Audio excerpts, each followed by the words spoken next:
Wa yaquluna mata hadzal wa'du in kuntum shadiqin. Dan apabila diperingatkan akan huru-hara dan balasan akhirat, mereka bertanya secara mempersenda, bilakah datangnya hari akhirat yang dijanjikan itu? Jika betul kamu orang-orang yang benar, maka kami sedia menunggu. Ma yanzuruna illa sayhatan wahidah. Mereka tidak menunggu melainkan satu petikan suara yang secara mengejut, dengan secara mengejut akan membinasakan mereka semasa mereka dalam keadaan leka, bertengkar, merundingkan urusan-urusan dunia. Fala yastati'una tawsiyatan wala ila ahlihim yarji'un. Maka dengan itu mereka tidak berpeluang membuat sebarang pesanan wasiat atau lain-lain. Dan kalau mereka berada di luar, mereka tidak sempat kembali kepada keluarganya. Surah Yasin ini surah banyak memberi amaran. Litunzira qauman ma unzira aba'uhum fahum ghafilun. Awal surah lagi. Litunzira qauman, supaya engkau memberi amaran kepada satu kaum yang ibu bapa mereka tidak memberi amaran kepada mereka. Litunzira qauman ma unzira aba'uhum fahum ghafilun. Kemudiannya amaran demi amaran disampaikan kepada oleh rasul-rasul kepada umat masing-masing. Selalunya orang kafir sukar menerima kerana mengancam kehidupan mereka, mengancam harta benda mereka, mengancam cara mereka berfikir, mengancam kuasa yang ada dalam tangan mereka. Itu sebabnya ayat ini menyatakan sendaan kaum musyrikin, sendaan orang kafir terhadap Nabi yang memberi amaran dengan kedatangan hari kiamat, kedatangan mati, kedatangan malapetaka yang melumpuhkan kehidupan. Mereka mempersendakan dengan berkata, bila mata hadzal wa'du, bilakah kiamat yang dijanjikan, bilakah malapetaka yang dijanjikan itu, bilakah macam-macam lagi. Amaran Nabi dipersendakan pokoknya. Wa yaquluna mata hadzal wa'du in kuntum shadiqin. Ayat-ayat secara ringkasnya sebelum ini menyatakan malapetaka akan datang apabila manusia keluar daripada manhaj ilahi. Kita hidup ada manhajnya, ada sistemnya, iaitu sistem Tuhan, sistem Allah Subhanahu wa taala. Nizam ini, manhaj ini tidak boleh sama sekali kita abaikan. Jika kita abaikan manhaj ini, kehidupan kita terancam. Kita tidak akan menghadapi keamanan dan keselamatan pun lagi. Kalaupun keselamatan tinggi-tinggi keselamatan yang kita boleh capai, keselamatan di dunia, tapi di akhirat tiada sama sekali.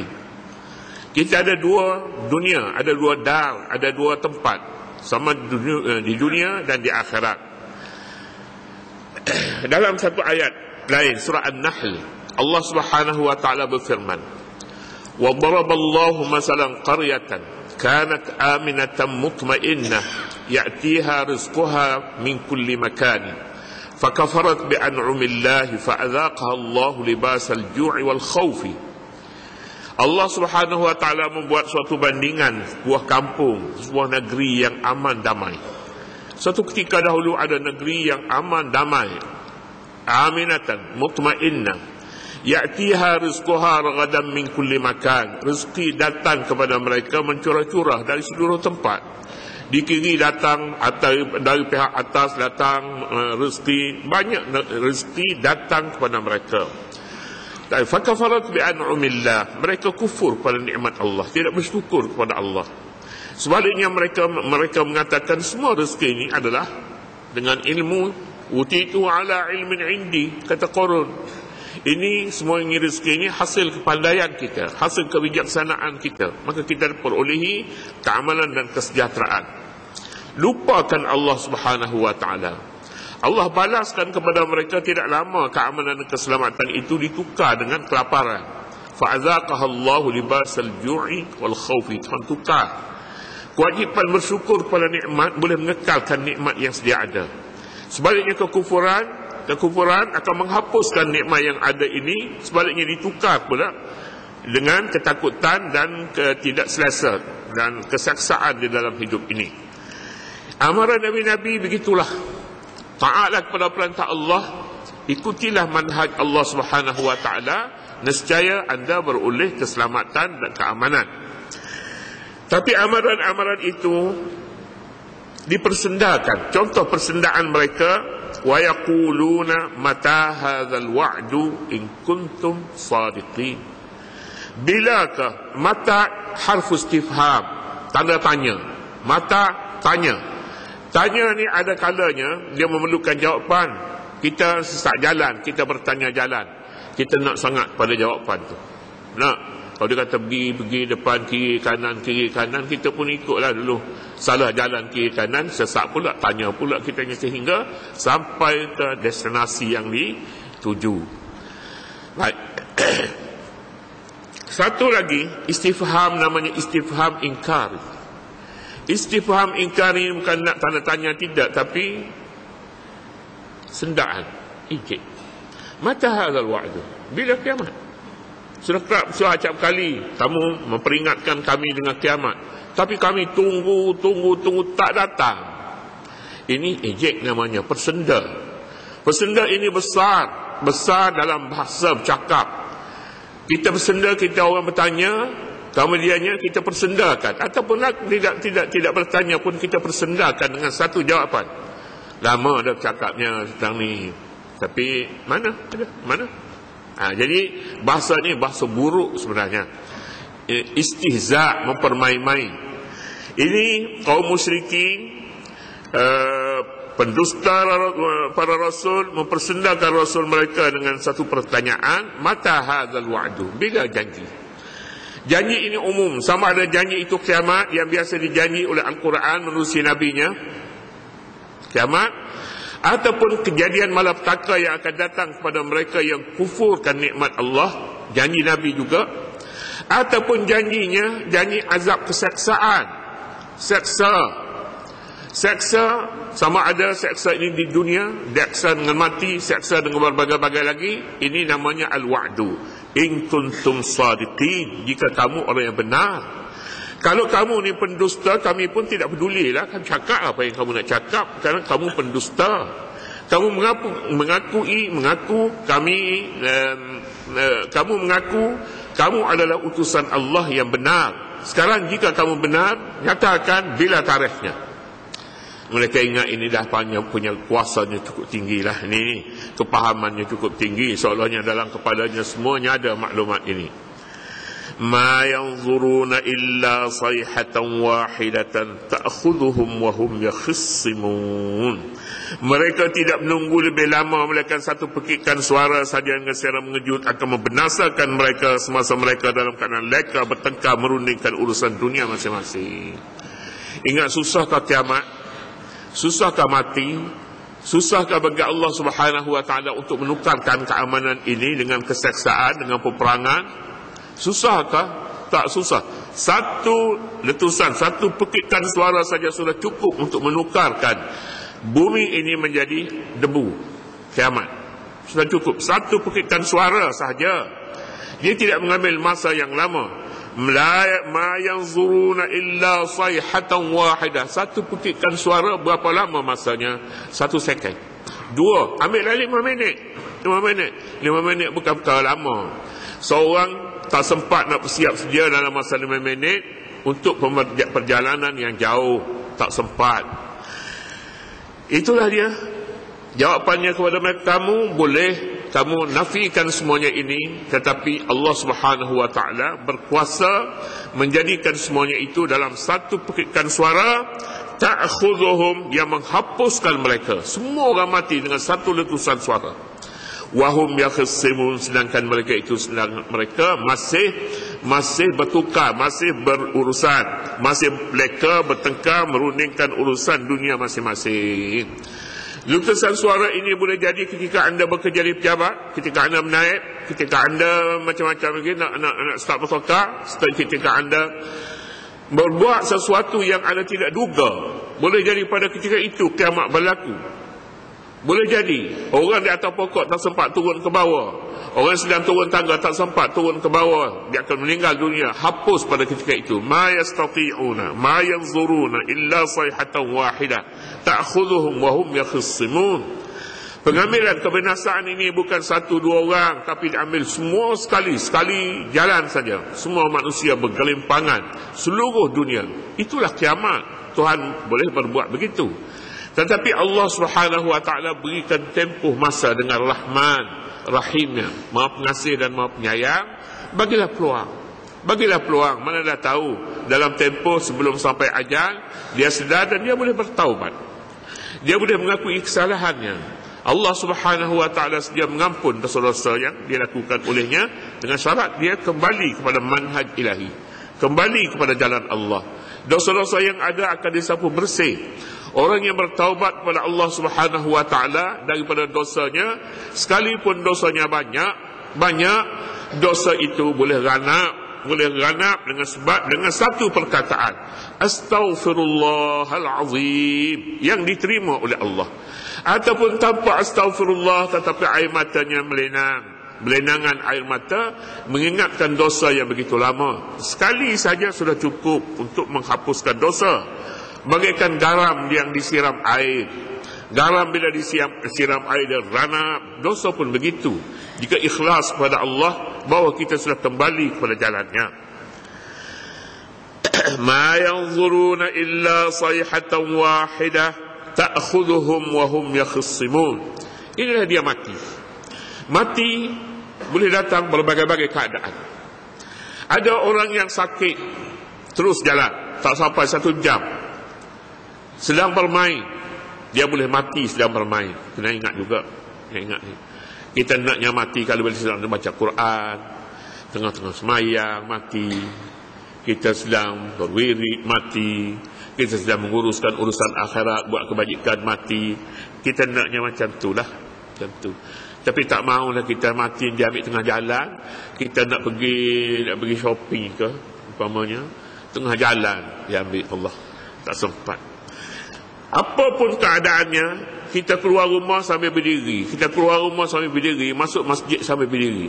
Satu hari nanti kita akan masuk masjid sambil berbaring, dibawa keluar dari masjid juga sambil berbaring. Ingat, untuk hari ini sekali seorang akan bertemu, sekali seorang. Kita datang ke masjid, masuk masjid, orang usung masuk, orang keluar pulanya usung buat pergi kubur. Satu hari nanti kita tengok orang, kadang-kadangnya 2 mayat datang, kadang-kadang 1, tiap-tiap minggu kita boleh terima. Lepas semayang, kita semayang mayat, dia masuk sambil baring, dibawa masuk, dan satu hari nanti kita pula akan jadi begitu. Keadaan bagaimana kita rasa kita lebih selesa sebenarnya untuk masuk dalam masjid, untuk pergi ke kubur dan untuk diambil nyawa? Keadaannya bagaimana? Kita rasa lebih selesa lah kita kalau duduk dalam masjid ni, tengah-tengah baca Quran, mati hamba Allah tu. Tengah-tengah sembahyang tiba-tiba jatuh, tak sempat kita nak beri salam, kita tengok dia dah habis dah nyawa, umpamanya macam tu. Kita rasa alhamdulillah. Sekalipun mati secara mengejut ini, menganti mengejut, bagi mereka yang tidak bersiap sedia, mengejutlah maknanya. Tak sempat nak berbuat apa-apa. Tapi kita rasakan setiap hari kita bersedia sebenarnya untuk mati, sepatutnya begitu. Bila-bila datang ajal, kita kata alam wasalan boleh, bila-bila masa saja. Ini masalah yang dihadapi oleh manusia yang leka. Leka akan mati, tapi dia merasakan mati itu hak orang lain. Malaikat maut datang depan rumah dia pergi ambil orang lain, ramai lagi. Pergi. Satu masa nanti dapat dia paling masuk rumah kita. Tak ada pilihan lain, mesti terima. Katanya di sini, fala yastati'una tawsiyatan wala ila ahlihim yarji'un. Maka dengan itu mereka tidak berpeluang membuat sebarang pesanan wasiat atau lain-lain. Kalau seorang nak mati, apa perkara yang dia nak buat sebelum mati? Ada masa 5 minitnya. Lepas tu habis dia. Apa yang kita nak lakukan? Nak ambil Quran baca tak sempat. Nak cari juzuk surah Yasin pun tak sempat. Balik habis. Perkara yang pertama sekali, wasiatlah. rumah ni bagi ke adik Muhammad Rasul lah. Macam tu. Kalau boleh kita nak wasiat macam tu lah. Rumah kita dulu. Barang-barang ayah yang ada rumah tu dalam almari tu, ayah saya tu. Kena simpan. Pada dia nak mati. Dia orang nak buang dah lepas pada ambil bakar dah. Nak bakar dah. Ayah sayang tu. Ayah beli tu. Di Amerika tu. Bawa balik. Mahal tu.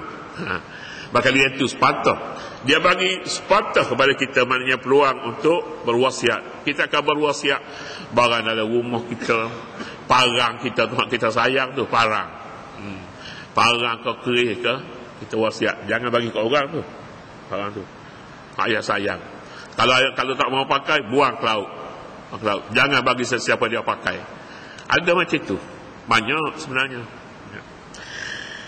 Bolehkah seorang itu apabila Allah Subhanahu wa taala lepaskan satu letusan suara sempatkan nak berwasiat? Tak sempat.